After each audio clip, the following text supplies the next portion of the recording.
আমাদের প্রত্যেকের ব্যক্তিগত জায়গা থেকে নিজেকে সংশোধন প্রয়োজন।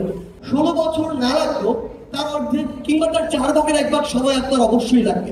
বিগত 16 বছরে আওয়ামী লীগ, শেখ হাসিনা বাংলাদেশের যে ক্ষতিটা করেছে, এটা আসলে আমাদের সিস্টেমগুলোকে ধ্বংস করে দিয়েছে। এই কথাটা যদি বলি, এটা একটা সারফেস লেভেলের কথা।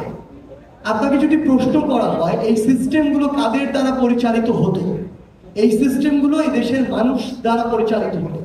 তার মানে এই মানুষগুলো দ্বারা ওই সিস্টেমগুলো করাপ্টেড হয়েছে, নষ্ট হয়েছে। আলটিমেটলি নষ্ট কি হয়েছে?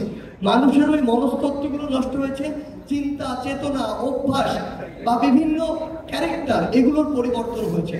সো আলটিমেটলি এই যে 16 বছরের যে ক্ষতিটা, সবার মনস্তাত্ত্বিক যে ফেসিজমের যে একটা জায়গা তৈরি হয়েছে অধিকাংশ মানুষেরই, প্রত্যক্ষ এবং পরোক্ষভাবে, এই মানুষগুলোকে আবার রেকটিফাই করে তাদের অভ্যাসগত, আচারগত পরিবর্তন করে যখন সামগ্রিকভাবে আপনি একটি সিস্টেমের পরিবর্তন ঘটাতে যাবেন, তখন 16 বছর না লাগলেও তার অর্ধেক কিংবা তার 1/4 সময় আপনার অবশ্যই লাগবে। এবং সবচেয়ে বড় কথা হচ্ছে, এগুলো মেট্রো রেল না, এগুলো পদ্মা সেতু না যেগুলো আপনি চোখ দিয়ে দেখতে পাবেন।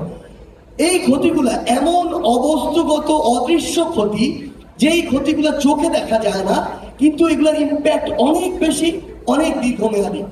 সেই জায়গা থেকে এই ক্ষতিগুলো বের হয়ে আসার জন্য আমরা বিশ্বাস করি আমাদের প্রত্যেকের ব্যক্তিগত জায়গা থেকে নিজেকে সংশোধন প্রয়োজন। আমি যদি সংশোধন হই, ধীরে ধীরে আমার সাথে থাকা ছোট ছোট সিস্টেম, পরিবার হোক, সমাজ হোক, একটি বড় কোম্পানি হোক, একটি রাষ্ট্র, দিন শেষে পুরোটাই ধীরে ধীরে সংশোধন হবে।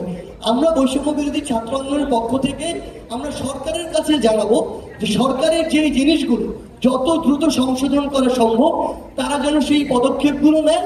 এবং আমরা প্রত্যেকটি মানুষকে তাদের জায়গা থেকে অনুরোধ করবো, আপনারা ব্যক্তিগতভাবে ওই অভ্যাসগুলো থেকে, চাঁদা দেওয়া, ঘুষ দেওয়া, বিভিন্ন জায়গা থেকে সুদে অংশগ্রহণ করা, লাইন ভেঙে সামনে যাওয়ার জন্য ক্ষমতার অপব্যবহার করা, এই যে প্রত্যেকটি জায়গায় আপনি যেটি করতেন, নিজের কিছু সুবিধার জন্য সিন্ডিকেট তৈরি করা, মানুষকে জিম্মি করার জন্য সিন্ডিকেট তৈরি করে অধিক মুনাফা দেওয়া, এই অভ্যাসগুলো তো আমাদের।